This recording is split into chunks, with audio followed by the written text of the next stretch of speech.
नमस्कार साथियों, स्वागत है आप सभी का आपके अपने चैनल जीके फ्लैश ऑन में। आज की वीडियो में मैं सिर्फ और सिर्फ अपने एक्सपीरियंस की बात करूंगा। ना ही आपको कोई नॉलेज देनी है, ना ही कुछ और एक्स्ट्रा बताना है। सिर्फ जो मेरा एक्सपीरियंस है सीटेट से रिलेटेड, उसको मैं आपको सीधे सीधे बताऊंगा।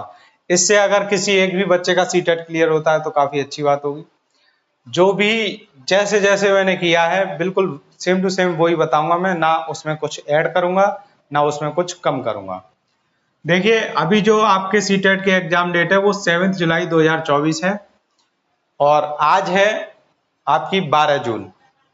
तो अभी पूरी सीटेट को अगर देखें तो 5 दिन कम है पूरे महीने में, और मई भी 31 की है तो 4 दिन कम मान लीजिए आप। तो 26-25 दिन आपके पास पूरे पूरे हैं सीटेट के लिए। तो आप इतने दिन में काफी आराम से कर सकते हो, क्योंकि जो मैंने पहली बार सीटेट दिया था वो मैंने दिया था 8 दिसंबर 2019 को। तो ये जो मैंने सीटेट पहली बार दिया था ये 2019 में दिया था, और वो कब दिया था? 8 दिसंबर को।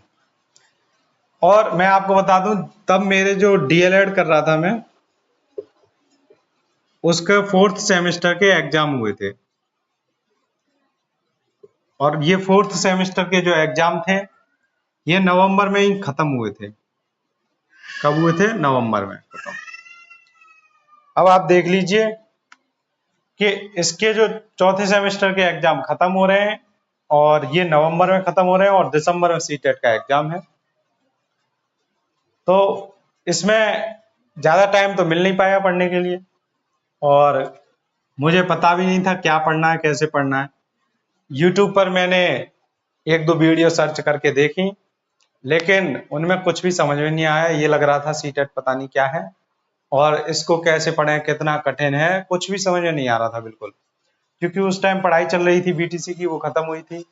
तो पेपरों में तो उसमें सारे सब्जेक्ट आते हैं, हिंदी, इंग्लिश, गणित, विज्ञान, कंप्यूटर, संस्कृत, सारे सब्जेक्ट आते हैं। तो 3 दिन में वो पेपर खत्म करने का प्रेशर। फिर उसके बाद ये मान लीजिए ये नवंबर में, लगभग 20 नवंबर को शायद खत्म हुए थे, कंफर्म डेट मुझे याद नहीं है। तो ऐसे खत्म हुए थे ये पेपर। तो अगर 10 और 18 8 17-18 दिन मिल गए थे इसको पढ़ने के लिए। तो मैंने इसमें वीडियो देखने की कोशिश करी, शुरू के 1-2 दिन तो उसी में निकल गए, और वीडियो से भी कुछ समझ में नहीं आया कौन क्या पढ़ा रहा है, कौन सा टीचर अच्छा है कौन सा खराब है, कुछ समझ में नहीं आया। और एक तो एक टीचर ऐसी मिल गई, लेट्स लर्न की आपने सुना होगा, हिमांशी मैडम, कि वो एक ही क्वेश्चन को 2 बार बता रही थी। तो एक ही क्वेश्चन को 2 अलग अलग आंसर बता रही थी।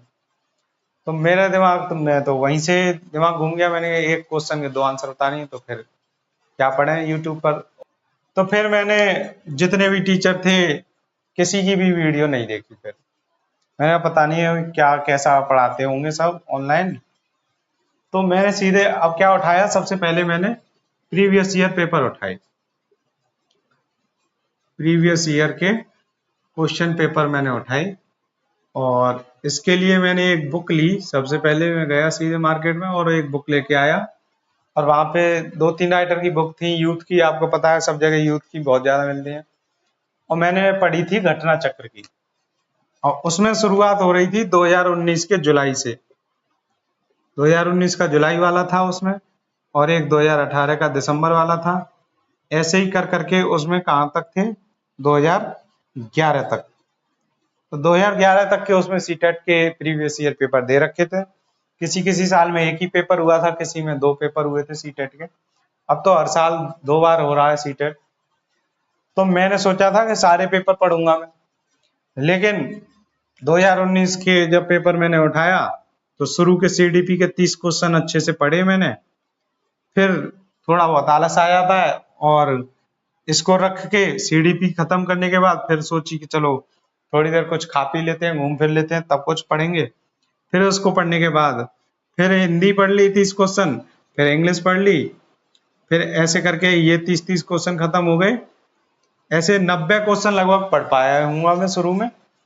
फिर मेरी आदत है कि एक बार खत्म हो जाता है तो ये लगता है कि अभी तो ये पढ़ाई है, इसको पढ़ने में कम टाइम लगेगा, तो इसका मैंने रिवीजन, जब दोबारा किताब उठाई इसका रिवीजन चालू कर दिया। तो फिर ये 30-30 क्वेश्चन पढ़े। फिर अगले 10-15 या 30 क्वेश्चन और पढ़ लिए किसी और सब्जेक्ट के, जैसे ईवीएस है। मैथ में सबसे लास्ट में पढ़ता हूँ, क्योंकि मैथ मुझे नहीं लगता प्राइमरी के लिए, अगर किसी के पास साइंस साइड रही है, मैथ रहा है, तो उसको मैथ की पढ़ने की जरूरत है, सीटेट की बिल्कुल भी। सिर्फ उसके पेडागोजी के क्वेश्चन पढ़ना बहुत जरूरी है। तो पेडागोजी के क्वेश्चन, तब तो मुझे ये भी नहीं पता था कि इसमें पेडागोजी के कितने क्वेश्चन आते हैं और वैसे क्वेश्चन सब्जेक्ट के कितने आते हैं, कुछ नहीं पता था सीटेट के बारे में। इसका सिलेबस तक नहीं देखा था मैंने, सिर्फ और सिर्फ ये देखा था मैंने कि 5 सब्जेक्ट हैं और 5 सब्जेक्ट में हर एक सब्जेक्ट में 30-30 करके क्वेश्चन आ रहे हैं, और पेपर कितने मिनट का है, 2.5 घंटे का पेपर है, यानी 150 मिनट का पेपर है। और इन 150 मिनट में भी कोई नेगेटिव मार्किंग है नहीं, नेगेटिव मार्किंग है नहीं। तो ये सब चीज बस मैंने देखी थी। इसके अलावा ना तो मुझे ये पता था कितने इसमें पेडागोजी के क्वेश्चन आ रहे हैं, कितने सब्जेक्ट के क्वेश्चन आ रहे हैं, और इन सब्जेक्ट में भी इसका क्या सिलेबस है, कुछ नहीं पता था। प्रीवियस ईयर पेपर 2019 का ये जुलाई का जो सीडीपी वाला, बार बार ये याद में आ जाता था जब किताब खोलता था मैं। इसको ही कम से कम मैंने 7-8 बार पढ़ लिया होगा। फिर 2018 का ये पढ़ना स्टार्ट किया। तो ऐसे करते करते एग्जाम आ गया, और जब एग्जाम आ जाता है तो आप सब जानते ही हैं, एग्जाम पास में हो तो फिर कुछ भी नया पढ़ने का मन नहीं करता, एकदम ये लगता है कि अब क्या ही पढ़ लेंगे, अब तो एग्जाम आ गया हमारा। तो ऐसा कुछ तब मेरे माइंड में भी था कि अब क्या पढ़ेंगे। तब वो एक नई चीज होती है, जब कोई बीटीसी कर रहा हो या कुछ भी और करके निकले, तो नए नए टाइम पे ये लगता है कि पहली बार है, कोई बात नहीं, जितना पढ़ लिया उतने पढ़ के ही दे देंगे, कौन सा पास करना इतना जरूरी है। तो ये सोच के आराम से मैंने सोचा कि 2 पढ़ लिए काफी हैं, देखते हैं। इनसे ही भी काफी को समझ में आया था मुझे। मेन बात ये है, ये लग रहा था कि सीटेट काफी इजी एग्जाम है, और पढ़ने के बाद उनकी इसकी सारे क्वेश्चनों की एक्सप्लेनेशन पढ़ने के बाद, जो भी प्याजे वगैरह थे, बीटीसी की किताब भी थी, उनमें भी मैंने पढ़ा था, तो ये थोड़ा थोड़ा समझ में आ रहा था। और जो चीज थोड़ी समझ में आ जाए उसको बार बार पढ़ो तो वो काफी अच्छे से समझ में आ जाती है। तो ऐसे ये 2 ही पेपर मैं काफी अच्छे से पढ़ पाया था, 2019 का जुलाई वाला, 18 का दिसंबर वाला।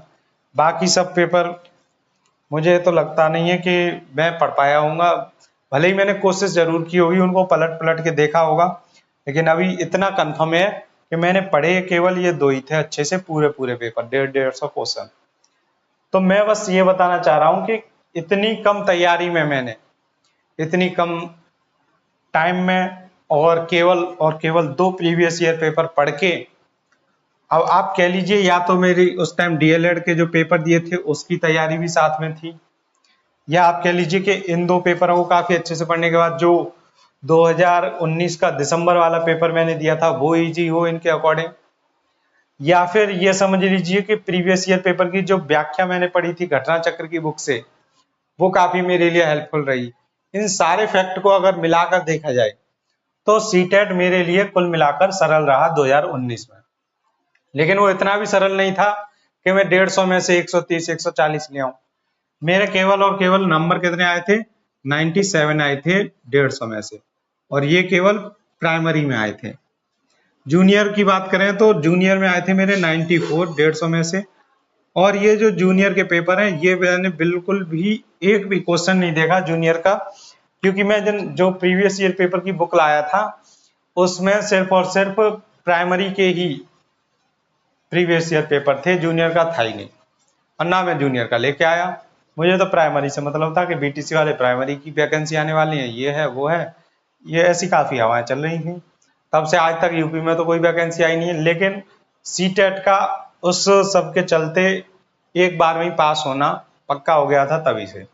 और 2019 के बाद मुझे पता पड़ गया कि सीटेट काफी इजी एग्जाम है, इसके लिए अगर हम यूट्यूब से भी ना पढ़ें, और अब तो बच्चे किताब भी ले लेते हैं पहले से ही, सिलेबस वगैरह सब कुछ कवर करते हैं, कोई बैच ले लेता है, कोई कुछ करता है, प्रीवियस ईयर पेपर भी सब पढ़ते हैं, सबको पता है। तो इतना सब करने के बाद भी किसी बच्चे का नहीं निकलता है तो थोड़ा उनको ध्यान से पढ़ने की जरूरत है, और ऐसा कुछ नहीं है इसमें जो कठिन लगे आपको। आपको केवल 150 में से 90 यानी 60% नंबर लाने हैं, जबकि आप देखेंगे जो केवीएस वगैरह के एग्जाम है, DSSB के एग्जाम है, उनकी मेरिट गई थी 200 में से 159। अब 159 को आप 160 भी मान लीजिए, तब भी ये कितने परसेंट पे गई, 79% से ऊपर गई।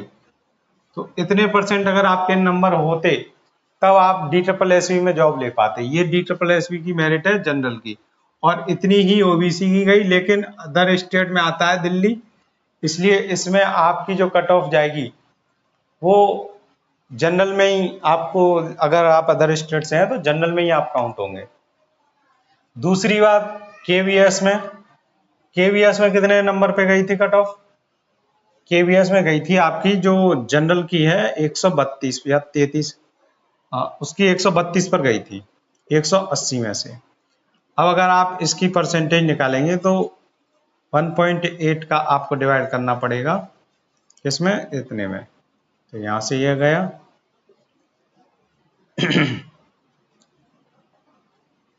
73% अगर आपके मार्क्स होते तब आपका केवीएस के इंटरव्यू के लिए सिलेक्शन होता।